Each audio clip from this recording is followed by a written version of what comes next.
नमस्कार मित्रों, पराशर ज्योति संस्थान के इस यूट्यूब चैनल पर आपका स्वागत है। एक बार फिर मैं बब्बन कुमार सिंह। मित्रों, आज जो है हम मंगल की गोचर की चर्चा करने जा रहे हैं। आपको पता है मंगल जो है ये 2 जून को सुबह-सुबह आ गए हैं। भोपाल के समय के अनुसार 5:56 पर ये कर्क में आ गए। कर्क जो है ये चंद्र की राशि होती है। मंगल यहाँ नीच के माने गए हैं। जब आए हैं मंगल तो पंचांग के अनुसार ज्येष्ठ कृष्ण अष्टमी है। राहु इसके स्वामी माने गए हैं। बुधवार दिन है। शतभिषा नक्षत्र है। शतभिषा नक्षत्र के भी राहु स्वामी होते हैं। विषकुंभ योग है जिसके शनि स्वामी होते हैं। बालव करण है जिसके चंद्रमा स्वामी माने गए हैं। ये बुध के होरा में ये प्रवेश हुआ है। दिन भी बुध का है और बुध का होरा है। इस समय जब आए हैं तो ये टॉरस लग्न की कुंडली बन रही है जब मंगल आए हैं, और मंगल जो है तीसरे भाव में कर्क में होंगे। टॉरस में तीसरे भाव के स्वामी होते हैं कर्क। तो मंगल यहाँ आए हैं और यदि देखिए तो काम त्रिकोण में सर्वाधिक 92 अंक है। कहने का मतलब यह है कि इस समय काम त्रिकोण का भाव मजबूत हो रहा है, जिसमें सबसे 11वें भाव में सबसे ज्यादा अंक है। मित्रों, इस बार जो मंगल का कर्क का गोचर हो रहा है, याद हो आपको 2020 में कर्क में जब मंगल आए थे, जब पिछले साल जब इन मार्च अप्रैल में जब मंगल जब गोचर कर रहे थे तो शनि के सामने थे, और इस बार भी जब ये कर्क में आए हैं मंगल तो शनि के सामने है, क्योंकि शनि जो है मकर में बैठे हुए हैं बहुत मजबूत स्थिति में, हालांकि अभी वक्री हो गए हैं। तो ये जो चीज है, पिछले बार क्या था कि शनि के साथ बैठे थे मकर में, तो स्वयं मंगल उच्च के थे और साथ में राशि स्वामी शनि भी मजबूत स्थिति थे मकर में। इस बार जब ये मुलाकात होगी 1 जुलाई को अंशात्मक रूप से होगी इनकी। कर्क में रहते हुए लगातार इनका ये गोचर होगा, और कर्क में मंगल कमजोर होते हैं। संयोग से शनि भी अभी थोड़े से कमजोर होंगे, कारण कि अब वक्री हो गए हैं। अपनी राशि में है लेकिन वक्री है। वक्री ग्रह हालांकि बहुत मजबूत माना गया है, लेकिन अपने कारकत्व, जिस कारकत्व के लिए जाना जाता है ग्रह, उसमें कमजोरी दिखाता है। और अभी फिलहाल कर्क में मंगल भी कमजोर रहेंगे, क्योंकि कर्क में कहते हैं कि मंगल आक्रमण हो जाते हैं और कहीं ना कहीं उसके कारण फ्रस्ट्रेशन वगैरह की स्थिति बनती है। लेकिन क्या है, मंगल शनि जो है दुश्मन ग्रह है, और दुश्मन ग्रह होने के कारण युद्ध की स्थिति को बताते हैं और अवरोध की स्थिति को बताते हैं। और हालांकि मंगल जो है मकर में जाकर उच्च के होते हैं, कारण कि मकर में जाकर वो बड़े बूढ़ों या एक अनुभव का लाभ उठाकर जब वो काम करते हैं तो रिजल्ट बहुत उम्दा होता है। और आपको पता है कि मंगल जो है रणनीति के, कौशल के, एक्शन के ग्रह कहे गए। तो शनि की जब वो स्थिरता, अनुशासन, धैर्य वगैरह के साथ जब उनका मिलन होता है तब उसका बहुत अच्छा रिजल्ट मिलता है। इस बार ऐसी स्थिति नहीं होगी, इसलिए मंगल शनि मिलेंगे, विरोध की स्थिति बनेगी, एक बहुत सारी चीजें युद्धात्मक स्थिति बनती हुई दिखेगी, लेकिन लास्ट में आप देखेंगे क्योंकि मंगल के पास शक्ति नहीं होगी तो बैकआउट की स्थिति रहेगी। तो मंगल जो है कहीं ना कहीं लेकिन शनि तुलनात्मक रूप से ज्यादा प्रभावी रहेंगे। तो एक एक्शन की स्थिति होने के कारण वो एक रिजल्ट देंगे। कहा जाता है कि मंगल जब शनि आमने सामने हो या साथ हो तो एक तरह से ब्रेक लगाकर गाड़ी चलाने की स्थिति होती है। तो गाड़ी ब्रेक लगाकर चलाने का मतलब होता है कि बहुत अब स्लो स्पीड में चलेंगे। तो जो लोग स्लो स्पीड में चलेंगे उनके लिए बहुत अच्छा ये पीरियड हो सकता है। जैसे मंगल और शनि का जब ये मिलन होगा तो इसका असर जो है, मंगल जो है डायरेक्ट सीधे मकर पर देंगे, उसके बाद तुला पर इनकी दृष्टि जाएगी, चौथी दृष्टि जाएगी, और फिर 8वीं दृष्टि कुंभ पर जाएगी। तो और संयोग से इसमें से देखिए, कुंभ में गुरु बैठे हुए हैं, मकर में शनि बैठे हुए हैं, तो ये सारी राशियां जो है प्रभावी होंगी। और आप देखिए तो इस समय मेष को छोड़कर लगभग 3-4 राशियां, चार राशियां होती है, सभी 4-4 राशियां होती है। तो चर राशियों में से मेष को छोड़कर सब पर क्या कहलाता है, ये सक्रिय करेंगे ये सब मिलकर मंगल, शनि, गुरु। उसके कारण क्या होगा कि कामकाज की स्थिति कहीं न कहीं बेहतर दिख रही है। जिन लोगों की कुंडलियों में दशा भुक्ति अच्छा होगा, उनके लिए इस पीरियड में कुछ काम-काज में अच्छा रिजल्ट मिल सकता है। लेकिन जहाँ तक ये कोरोना का समय है और कोरोना का समय ये बताता है कि ये रोग का समय है। हालाँकि अभी कोरोना की शिकायतें लगातार भारत के संदर्भ में बात करें तो लगातार घट गई है संख्या, लेकिन ये सरकारी और लोगों के बहुत सजग होने के कारण स्थिति बनी है। लापरवाही के कारण कभी भी स्थिति आगे खराब हो सकती है। तो इस पीरियड में स्पेशली हम कहेंगे कि मंगल प्रभावित 2 राशियाँ होती हैं, लग्न और राशि होती है, मेष और वृश्चिक। तो मेष के लिए ये गोचर चौथे भाव में होगा और वृश्चिक के लिए जो गोचर होगा, वो वृश्चिक के लिए ये जो गोचर होगा 9वें भाव में होगा।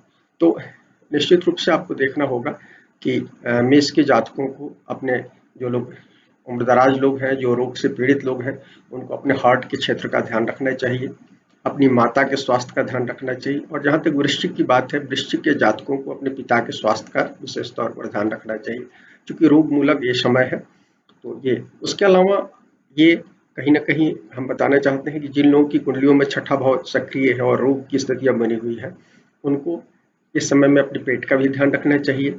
मंगल मांसपेशी को बताते हैं, तो मांसपेशी का ध्यान रखना चाहिए। मंगल शनि कॉम्बिनेशन हो रहा है तो दांत का भी ध्यान रखना चाहिए। इस तरह की जो चीज़ों का आपको ध्यान रखना चाहिए, क्योंकि ऐसी चीज़ों में आपको समस्या आ सकती है। ये मेष और वृश्चिक के अलावा कर्क पर, तुला पर, मकर पर, कुंभ पर ये चीज़ें हो रही हैं। तो कर्क, तुला, मकर और कुंभ के खासकर जिनकी ये लग्न है, उनको भी मंगल का ये गोचर, जिनकी दशा भुक्ति खराब होगी, उनको पीड़ित कर सकता है। तो इसलिए इस पीरियड में इन लोगों को भी बहुत ज़्यादा सावधान रहना चाहिए और जिनके कुंडलियों में ऑलरेडी काम त्रिकोण बहुत एक्टिव है और जिन लोगों ने कहीं न कहीं अपने शरीर का दोहन किया है, ऐसे लोगों को विशेष तौर पर हम कहना चाहेंगे। कर्क, तुला, मकर और कुंभ के जातकों को भी हम कहना चाहेंगे। इस स्थिति से निकलने के लिए सबसे महत्वपूर्ण चीज़ है, कर्क में जो मंगल है, इनएक्शन के कारण अवसाद देते हैं, गुस्सा देते हैं, तो इस गुस्से से, अवसाद से बचने की ज़रूरत है। आप इस पीरियड में योग और अभ्यास ध्यान रखें, ध्यान करें, इससे काफ़ी हो सकती है। योग में जैसे आप वीरभद्रासन कर सकते हैं, युद्ध पोज बोलते हैं जिसको, वार पोज बोलते हैं, तो वो आप कर सकते हैं। इसके बाद ध्यान करें। मंगल के लिए आप हनुमान जी की पूजा कर सकते हैं और इसके अलावा मंगल लाल रंग को बताते हैं, तो लाल रंग के कपड़ों का इस्तेमाल बढ़ा दें, क्योंकि कर्क की एनर्जी कम है, मंगल की एनर्जी कम है, तो ऐसे लोग लाल कलर का इस्तेमाल अपने आसपास में बढ़ा दें, कपड़ों के रूप में, बेड में, कवर के रूप में, किसी रूप में इस्तेमाल कर सकते हैं। इसके अलावा लाल रंग के फलों का इस्तेमाल आप कर सकते हैं, जैसे अनार का इस्तेमाल कर सकते हैं, सेब का इस्तेमाल कर सकते हैं, चुकंदर जैसा लाल ये जो है लाल फल जो भी आपके समझ में आते हैं, इन सब लाल फलों का इस्तेमाल करें, इससे आपके बॉडी को एनर्जी मिल सकती है। और मंगल का जो सबसे ज़्यादा खराब गोचर होगा, ये नक्षत्रों में गोचर की बात करें तो मंगल जो है ये 8 से 29 के बीच में तो करेंगे पुष्य में, तो पुष्य में कहीं ना कहीं गुरु का और शनि का मिला जुला प्रभाव होगा, क्योंकि दशा क्रम में शनि उसके स्वामी होते हैं, लेकिन गुरु उसके बृहस्पति उसके देवता माने गए हैं, तो कहीं ना कहीं गुरु की दृष्टि माने गुरु की कृपा रहेगी, तो वो आप बेहतर कह सकते हैं। लेकिन जब 29 के बाद जब गोचर होगा वो 20 जून तक, क्योंकि ये गोचर जो है मंगल का 2 जून से 20 जुलाई के बीच में है, 45 दिन से ज़्यादा का गोचर है।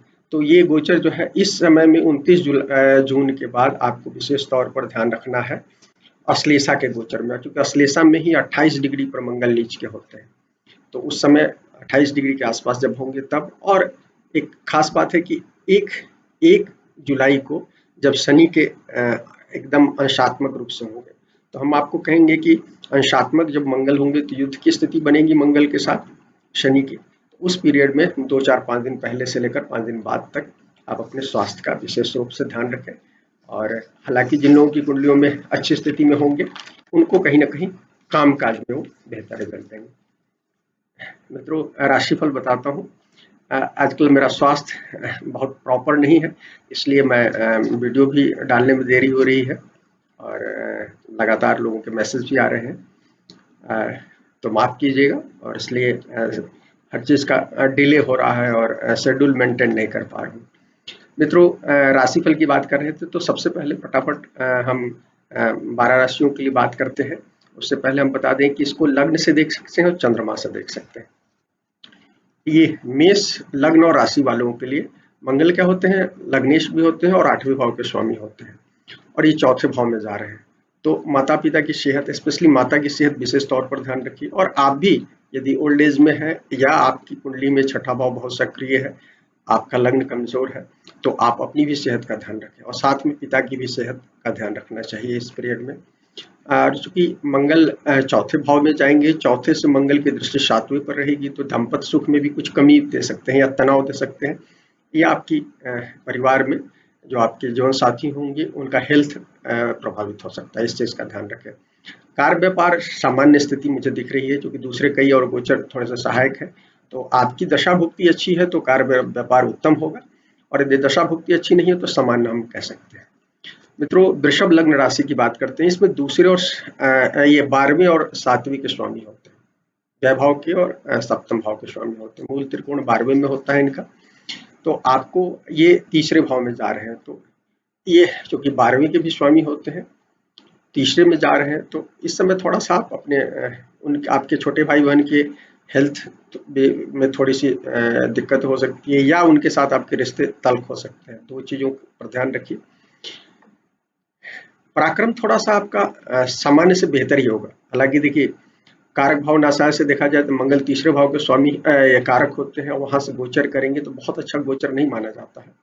लेकिन ये जो कि पाप ग्रह हैं, उपचय भाव में गोचर अच्छा माना जाता है। तो पराक्रम तुलनात्मक रूप से नीच के होने के बावजूद भी ठीक रहेगा। तो कहीं ना कहीं, और यहाँ से तीसरे से आपकी माने जो दृष्टि होगी मंगल की, वो 10वें भाव पर भी होगी, 8वीं दृष्टि होगी, तो कहीं ना कहीं काम में आपको सफलता दिख रही है, आपके काम में भी, जीवन साथी के काम में भी सफलता दिख रही है। हाँ, जिन लोगों को हाई ब्लड प्रेशर वगैरह हो उनको सावधान रहना चाहिए इस पीरियड में, उनको भी थोड़ी सी तकलीफ हो सकती है।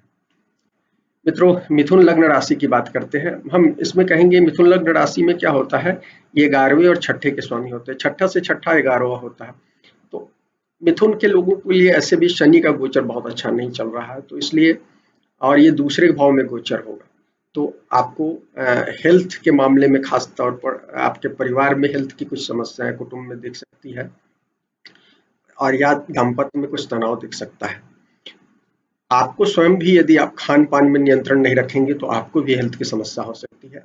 और आपके वाहन दुर्घटना वगैरह की भी कुछ स्थितियां बनी हुई है, जिनकी कुंडलियों में एक्सीडेंट योग होगा, ऐसे लोगों को ध्यान रखना चाहिए। ससुराल वगैरह से अचानक कुछ धन का, ससुराल से, या आप रिसर्च वगैरह करते हैं, या कुछ आप 8वें भाव से संबंधित कोई काम काज करते हैं, तो आपको इस पीरियड में उससे अचानक धन लाभ हो सकता है। मित्रों, कर्क लग्न राशि की बात करते हैं, तो 10वें और 5वें ये कर्क के लिए क्या होते हैं, योग कारक होते हैं। कर्क और सिंह के लिए मंगल योग कारक ग्रह माने गए, जो कि 10वें और 5वें एक केंद्र भाव के, एक त्रिकोण भाव के स्वामी होते हैं। ये और लग्न में होंगे, तो लग्न में होने से, और मंगल की एनर्जी थोड़ी सी लो एनर्जी है यहाँ आकर, तो आपको थोड़ा सा सेहत का ध्यान रखना हो सकता है, या आपको मेंटल टर्मोइल से आपको गुजरना पड़ सकता है, कहीं ना कहीं मानसिक अवसाद की स्थिति बन सकती है। जिन लोगों की कुंडलियों में स्पेशली लग्न पहले से खराब हो, कर्क लग्न राशि वाले लोगों की बात मैं कह रहा हूँ, या चंद्रमा की स्थिति खराब हो, तो आपको ध्यान रखने की जरूरत है। दाम्पत्य में भी तनाव देगा, क्योंकि मंगल यहाँ से 7वें भाव को देख रहा है, और हालांकि वो अपने उसको देखेगा, उच्च के भाव को देख रहा है, लेकिन वहां शनि बैठे हुए हैं, तो आपको दाम्पत्य में तनाव की स्थिति दिख रहा है। जिन लोगों की कुंडली में पहले से यदि दाम्पत्य में तनाव है, ऐसे लोगों को दिक्कत हो सकती है। आपको भी वाहन सावधानी से चलाना चाहिए। हालांकि काम काज में आपको फायदा हो सकता है, क्योंकि शनि वहां बैठे हुए हैं आपके 7वें भाव में, 10वें से 10वां भाव होता है, तो वो यदि कुंडली में दशा भुक्ति अनुकूल है, तो निश्चित रूप से काम काज में आपको हेल्प मिलेगा, प्रॉफिटेबल हो सकता है बिजनेसमैन को भी और दफ्तर में काम करने वाले लोगों को। सिंह लग्न राशि की बात करते हैं मित्रों, 9वें और चौथे घर में, यहाँ भी एक त्रिकोण के और एक केंद्र के स्वामी है और 12वें में जा रहे हैं। 12वें में गोचर अच्छा नहीं माना गया है ज्यादातर, लेकिन 12वें भाव के मामले में आपको हेल्प करेंगे। जैसे विदेश में यदि आप जाना चाहते हैं, काम के सिलसिले में भी, या एजुकेशन, चूंकि इसमें चौथे भाव के स्वामी है, तो एजुकेशन के मामले में भी, और 9वें के भी स्वामी हायर एजुकेशन को भी बताते हैं, तो हायर एजुकेशन के लिए या कामकाज के मामले में कुछ लोग जो विदेश जाना चाहते हैं उनको सफलता मिल सकती है। खर्च की अधिकता रहेगी, कुछ टेंशन की स्थिति रहेगी, अनिद्रा की स्थिति रहेगी कहीं ना कहीं। माने 12वां भाव कहीं ना कहीं हमारे नींद से संबंधित होता है, स्लिप से संबंधित है, बेड शुक बोलते हैं उसको। तो इस चीज का ध्यान रखिए, और साथ में अपने साथी की सेहत का भी ध्यान रखिए। ये चीज ध्यान रखिएगा कि कुछ लोगों को कानून के मामले में कुछ हेल्प हो सकता है, राहत दिख रही है, लेकिन हम विवाद से आपको मना करेंगे, विवाद में अभी जाने का समय नहीं होगा। देखिए अभी सूर्य का 10 तारीख को सूर्य का ग्रहण भी है, तो इस बात का भी ध्यान रखिए। मित्रों, कन्या लग्न राशि की बात करते हैं। 8वें और तीसरे के स्वामी होते हैं, दोनों ये मेलेफिक भाव है और 11वें भाव में जा रहे हैं, तो आर्थिक लाभ तो देंगे निश्चित रूप से। 11वें भाव में, वो भी उपचय भाव में सबसे महत्वपूर्ण भाव होता है, इच्छा पूर्ति का भाव है, तो ये आपको आर्थिक लाभ देंगे। कामकाज के लिए यदि दशा भुक्ति अनुकूल है तो बहुत अच्छा हो सकता है कई मामले में। कुछ लोगों की संतान को भी ये रिजल्ट ओरिएंटेशन देगा, क्योंकि 5वां भाव सामने होता है। लेकिन इस समय कोई बड़ा ड्रामेटिक बदलाव नहीं खींचेगा। ये गोचर जो है शनि और मंगल का है, ये बहुत स्लो मोशन में चलने का है। कोई मेजर डेवलपमेंटल चीज करने के लिए आप ऑलरेडी प्रोजेक्ट कर रहे हैं, उस प्रोजेक्ट में आप बढ़ सकते हैं। ये चीजें कुछ लोगों को यात्रा इस पीरियड में मिल सकती है। कुछ तुला लग्न राशि की बात करते हैं। इसमें क्या होता है, तुला में दूसरे और 7वें के स्वामी होते हैं, दोनों मार्ग भाव भी कहे गए, लेकिन दोनों अच्छे भाव भी हैं, कुछ मामले में मिक्स भाव है ये दोनों। तो तुला के लिए वैसे भी मंगल को शुक्र के लिए न्यूट्रल रिलेशनशिप है, और ये 10वें भाव में जा रहे हैं। तो मंगल क्या होता है यहाँ, इनको वो मिलता है, क्या कहते हैं, दिग्बली कहा गया है यहाँ पर।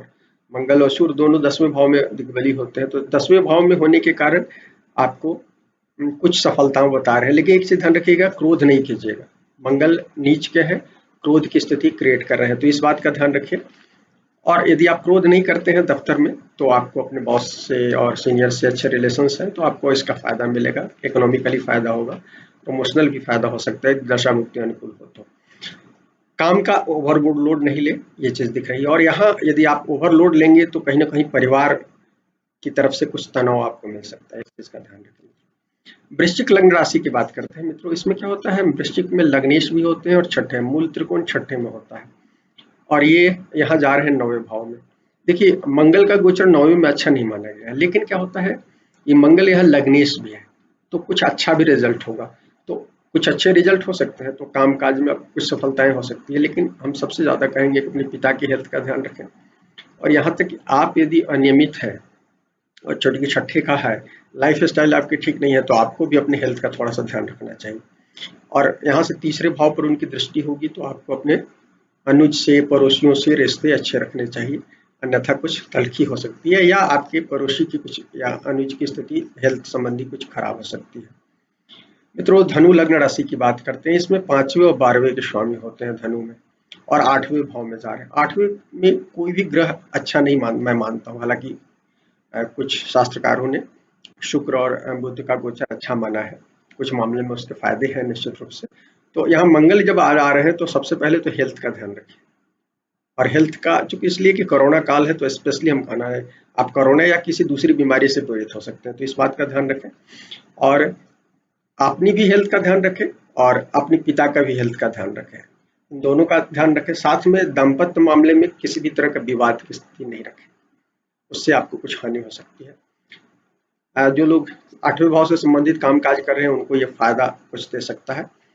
जहाँ तक इसकी बात करें, हम एक और बात कहना चाहेंगे कि कानून का पालन करें। इस समय कोई भी कानून का पालन करने से आप बचते हैं। आपकी 7.5 भी जिन लोगों की राशि चल रही है, उनको 7.5 का अंतिम चरण चल रहा है, तो उनको सरकार के से, प्राधिकार से कुछ दंड हो सकता है, या पिता के साथ कुछ दंडात्मक स्थिति बन सकती है।